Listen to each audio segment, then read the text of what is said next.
So thanks for being here. I just threw out a bunch of questions, which are interesting questions that you're going to help us answer. But I also used two words that people may use interchangeably, which may not be interchangeable. So when you talk about personalization with your clients, and how does that differ from customization? So I think of customization as I can get my Nikes, have the swoosh of my college, the same color as my college team, or I can get my hubcaps on my Volkswagen to be the ones that I want that no one else has, et cetera. But that's a little bit different than personalization, right? Yeah, I think personalization and customization are usually intertwined and linked, and they both can deliver really amazing products and services, but they are fundamentally different.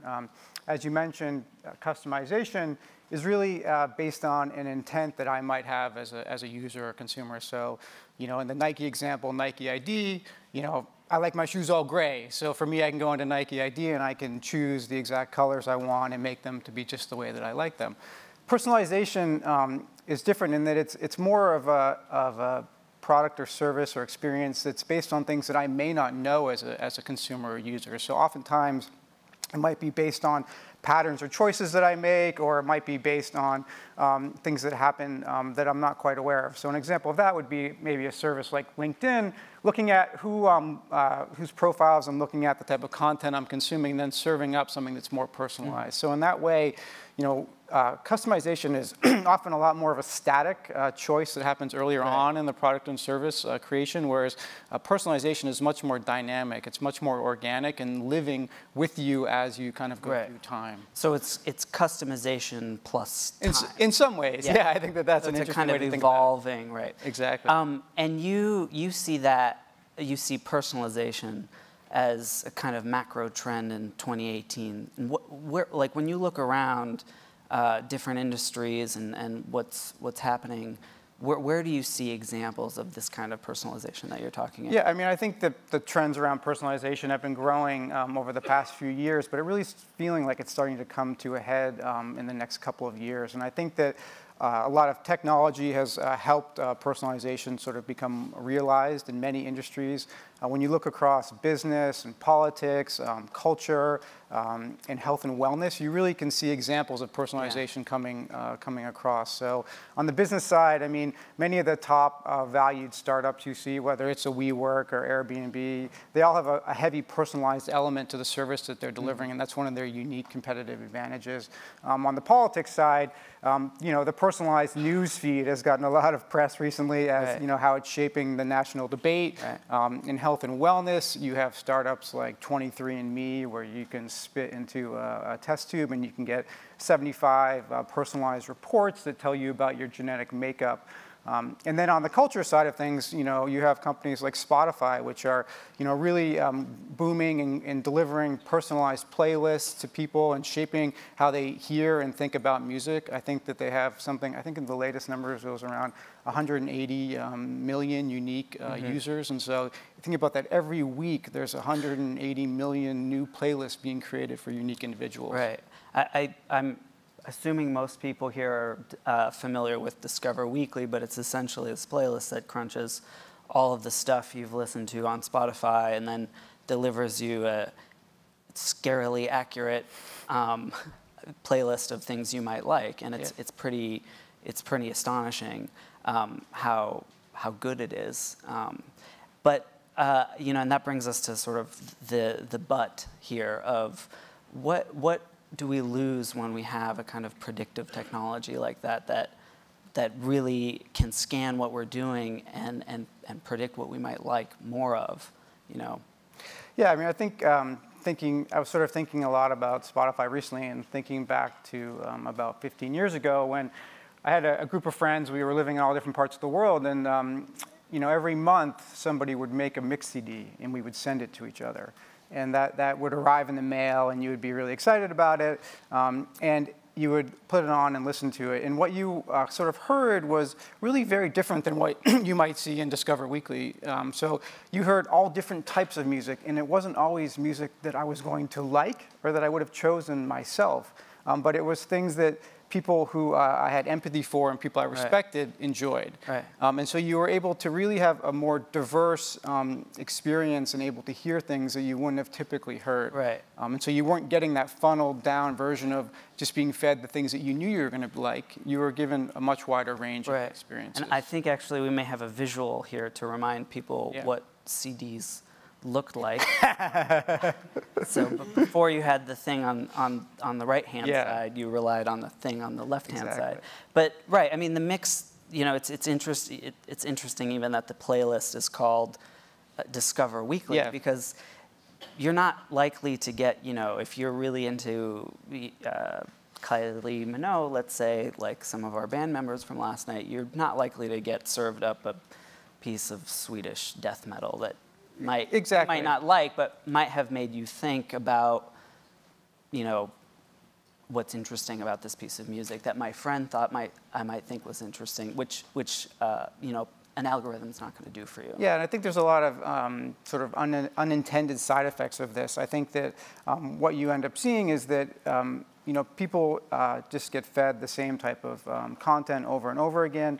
And I think it, you know, it's sort of, imagine going to a museum that only had art that you knew you liked. I mean, no one would love that kind of museum. I mean, and so, you know, it really is important to expose yourself to these different diverse types of products and different experiences. So I really think that that's a critical thing to be thinking about going forward. And also, you know, there's other aspects of it where you have shared experiences that you can communicate with your friends about, and you can also have really, there's a certain ritual that goes about, you know, when things are taken a little bit more slow and a little bit more deliberate. Right. So let's talk about those rituals, like, you know, especially around music, I think people have spent a lot of time lamenting the things that have been lost, and a lot of that has to do with the convenience of streaming, but also just having an algorithm predict and suggest things that you're probably going to like. But you know, is that it's just a sort of intangible thing we say goodbye to as the technology gets better, or is that a thing you see being able to be addressed, you know? I mean, I think that convenience is always going to be a driver, but I do think going forward there's opportunity to make really more meaningful, sort of personalized products and services. And so I think we have to think beyond just the algorithm pieces and start to look at other areas. And so I think, you know, when we're thinking about creating products and services, we want to make sure we're having both these sort of functional, you know, more algorithm-based solutions, but also make sure we don't lose sight of the more emotional side of things. And so a lot of the work that we've been doing around personalization, we're thinking about the different building blocks that we can use to create these products and services. So the first building block is the preferences, which is really the customized side of it. So it's really the things I know about myself, and that's, you know, those are things that we need to collect. The second is really about what my body needs. So there's a really interesting developments around the physiological side of things. And so that's really, you know, what might I be genetically just sort of predisposed to? What are maybe some of the unique ergonomic requirements of my body? And then the third thing is really where some of the AI comes in, which is the patterns. What are the choices that I make? How can we track those choices? And how can we put those three building blocks together to create, you know, something that's really compelling? Yeah, so that's an interesting term, meaningful personalization. And I want to get to one of the examples that you guys have been working on. You've been doing this really interesting project with Gatorade for, I think, 4 years, several years. So can you tell us a little bit about Gatorade GX and how that came about? Sure. So the Gatorade platform that we've been working on is called GX, and it's really based on this hypothesis that every athlete is unique. And so while, you know, we might be sort of roughly the same size and we might have the same athletic ability, you will probably sweat totally different than I would. Right. And so, you know, I might be a really heavy sweater and you could be a light sweater, and the content of your sweat would be different than the content of my sweat. And so we've built on that sports science insight and created a platform around that where we're able to test athletes and determine their unique sweat profile. And then based on that, we're able to deliver personalized sports fuel recommendations. And so there's many different components of the platform. but each one is sort of is being utilized in its own way to meet that need of personalized sports nutrition. Let's talk about it just a little bit, because it's really cool. So you're seeing some of the elements here. Some of it is bottle personalization, where you have your name and color and team. But the can you explain the pods to us? Yeah. So interesting. When you think about how we're going to scale up and deliver something that's personalized to many different people, you need to find ways to deliver that. And so for this particular platform, as we create unique recommendations, we had to find a way to deliver those to athletes. And so we used a pod-based platform, which allows us to create different sports fuel formulas in pods, which then get mixed with water when the athletes need to drink them. And some of the other components we're using are more of a connected cloud-based platform, and that's how we do a lot of the tracking and the algorithm, and we have a recommendation engine, which then ties those pieces together. And so it's really an interesting sort of integration of physical and digital touch points that evolve over time to deliver that meaningful personalization. And so how does, you're testing this with, I think, 15 pro teams. How does a project like, and you've been doing this for a long time, as I said, so how does a project like that start, and how do you kind of build extra pieces of personalization? Because it's, the sweat profile is one thing, and the app platform is another thing, and then the bottle, and you've got kind of different levels of customization with different science, some of it pretty simple and some of it extremely complicated at different levels. What we did to start was we created a whole range of different, I would say, kind of ingredients, and then we piloted them over time in different contexts. So like Matt said, we're working with pro teams. We also tested them with college teams and high school teams, and we were able to find the different parts of the system that resonated in those different contexts.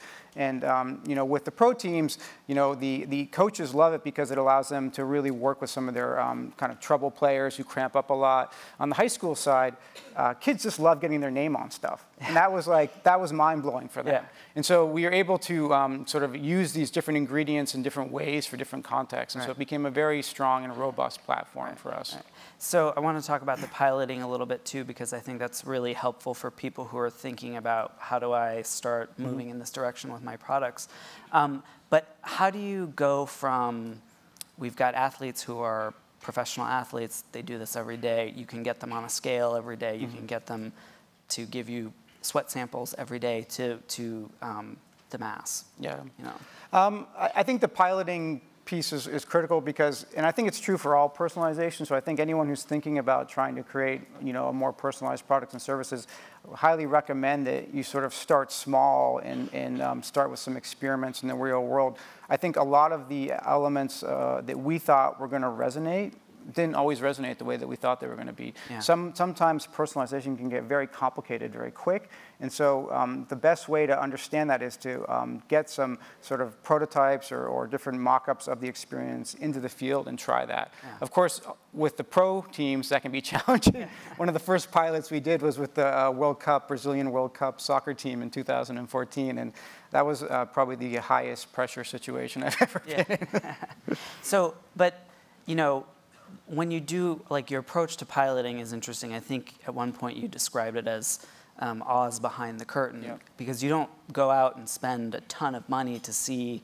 to have the whole technology platform for testing people's sweat, for example, right away. So can you talk about that? I think it's with behind the with scenes? technology, it's easy to sort of start to build the technology first. And I think what we found is let's sort of define the right experiences, and then let's sort of fill in the technology behind it.